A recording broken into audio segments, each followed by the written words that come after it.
Welcome to the 2021 version of the 5-minute webinar series, looking at the way the new and revised standards work.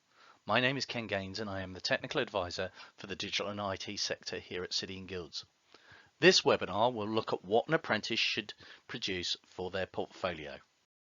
The Endpoint Assessment, EPA, will now involve a project with a Q&A as one assessment method, and the other will be a professional discussion based on the portfolio.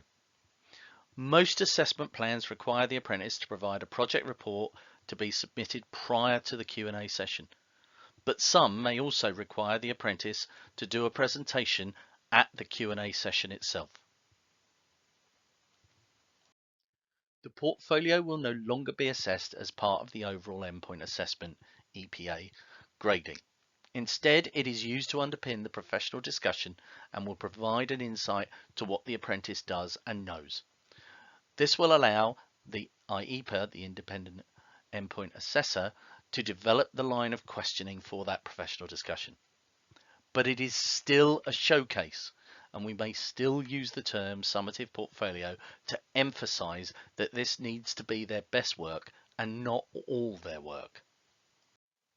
The portfolio must be submitted at Gateway, and without it, Gateway will not be confirmed and the endpoint assessment, the EPA, will not be allowed to proceed.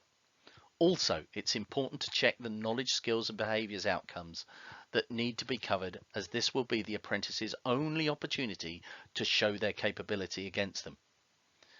These will be picked up in the professional discussion meeting. But if the apprentice does not show evidence against all the KSBs for this assessment method, then questions to check those outcomes will mean less time for stretch and challenge opportunities to push your apprentice towards distinction. City & Guilds has created exemplar material to provide more detail on what we are looking for in each standard, with the KSBs relevant to the professional discussion underpinned by a portfolio. It is key that the portfolio concentrates on covering these KSBs and that the evidence shows completed activities and not what might have been. As always, there is an expectation that the portfolio will contain a mix of evidence types and not just reports. Remember, there should not be any commentary on the content or work from either the training provider or the employer. Of course, we still want a declaration of authenticity submitted when the portfolio is uploaded. City & Guilds understands that some activities at an employer or information at that employer may be considered confidential or proprietary, and the apprentice may not be allowed to share that. Where this happens, it is important that you notify us early so we can develop with you a contingency plan to ensure the apprentice is not disadvantaged by not being able to include particular items.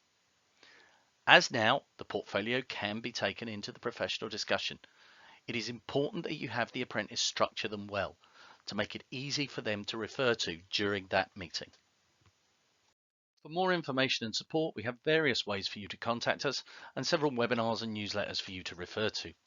The government also has various sites to get the latest updates on funding, and IFATE have their own site for you to check what is being revised in terms of standards, as well as getting the new standards and assessment plans.